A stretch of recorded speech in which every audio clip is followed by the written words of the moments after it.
Okay, so for today's assignment, I listened to a podcast called How I Built This. And the premise behind the podcast is Guy Raz interviews founders and entrepreneurs. And in this case, the founder he interviewed was Blake Mycoskie, who's best known for being the founder of Tom's Shoes. And Blake's story actually doesn't start with Tom's Shoes. It starts with the first business he started in college, which was a laundry service business.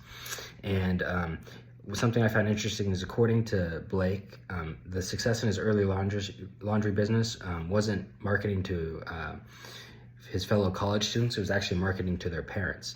So this was interesting to me because my business also involves selling a product for college students. And I had a similar hunch that this would be the way for me to go. And it's good to know that I just might be onto something. Anyway, the next business he started was a billboard business, but it's not like a traditional billboard business. It was basically projecting screens onto sides of buildings, which he got the idea for while he was in Los Angeles, because it was something really popular that they did there. And he managed to move it over to Nebraska, which surprises the hell out of me because it seemed almost impossible. So he was able to start this business that had ridiculous profit margins, basically no risk, and there was no competition because nobody had ever done it there before. And in order to do that, he had to petition a local government, and he actually ended up winning that case, and they allowed him to do that business.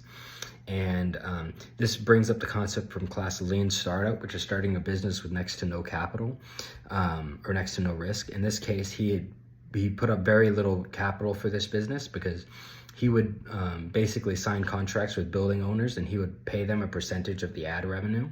So if it worked out, they get a percentage of the ad revenue, and if it doesn't work out, he pays them nothing, and it was risk-free for him.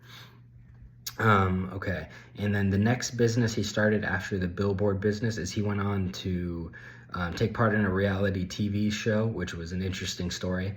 And then he actually ended up trying to get into the reality TV show business and have a reality TV channel. And interestingly enough, that business was one of the only businesses that there was a very heavy investment. They invested almost $1 million up front. I believe it was $750,000. And also, interestingly enough, that was the only business on here that did not work, and it was a complete failure, and they lost all their capital. So after that, let's see.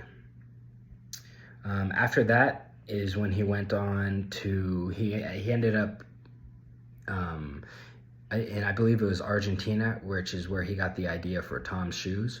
And once again, he used the lean startup model where he had taken, I think it was about 250 pairs of shoes, and he went back to the States and tried to sell them. And before long, he ended up selling more than all the shoes he had. He ended up selling, I think it was over 2,000 shoes. And then, so once he figured out that, this idea works, then he went back to Argentina to figure out how to supply for the demand that he had already created. Let's see. The last thing I want to talk about is there's a theme that was very prevalent in Tom's Shoes and even in the billboard company before that, and that's the power of advertising.